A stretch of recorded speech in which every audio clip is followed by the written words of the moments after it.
Pemirsa, terima kasih pian masih bersama kami. Berita selanjutnya menghabar akan antusias warga yang ingin melaksanakan ibadah kurban di Masjid Al-Jihad di tahun ini bertambah dari tahun sebelumnya.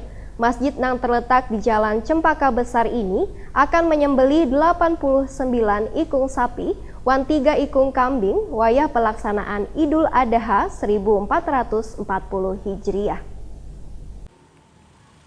Antusias warga yang ingin melaksanakan ibadah kurban di Masjid Al-Jihad di tahun ini bertambah dari tahun sebelumnya. Di masjid yang terletak di Jalan Cempaka Besar, Banjarmasin Tengah ini, pada pelaksanaan Idul Adha 1440 Hijriah akan menyembelih 89 ikung sapi, 3 ikung kambing. Sekretaris Masjid Al-Jihad Banjarmasin Hairil Muhaidi, Waitakoni Prima TV Baisukan Jumat 9 Agustus 2019 memadahkan, hewan kurban yang disembelih tahun ini meningkat dari tahun lalu. Di tahun lalu hanya 82 ikung sapi, namun di tahun ini ada sebanyak 89 ikung sapi, 3 ikung kambing. Mereka yang berkurban kada hanya warga sekitar masjid, namun ada juga dari jamaah Al-Jihad wan masyarakat umum lainnya. Ini membuktikan bahwa minat warga untuk melakukan ibadah hewan kurban begitu tinggi, wan kepercayaan warga pada Masjid Al-Jihad sebagai penyelenggara hewan kurban. Menurut Hairil Muhaidi, jumlah kupon yang nantinya akan dibagikan sebanyak 8.800 kupon yang dibandingkan pada tahun lalu yang hanya 8.300 kupon. Kupon ini akan disebar wan dibagikan pada warga yang berhak menerimanya di 5 kecamatan di Banjarmasin.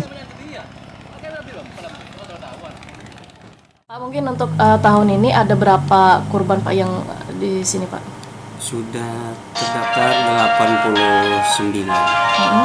88 itu para kurban. Kalau untuk itu untuk apa? Sapi atau campuran? Sapi aja. Kalau kambing ada Pak? Kalau kambing sudah terdaftar sudah 3. Ada 3 Pak. Iya. Mungkin minat masyarakat di sini semakin meningkat Pak dari tahun ke tahun. Tiap tahun alhamdulillah kepercayaan jamaah dan kaum muslimin untuk berkurban di Masjid Al-Jihad ini sudah sangat besar. Kalau tahun kemarin kupon yang dibagikan sekitar berapa Pak?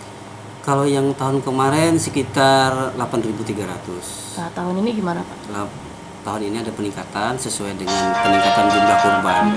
Sampai berapa? 88 ribu, berapa? 8.800 kupon.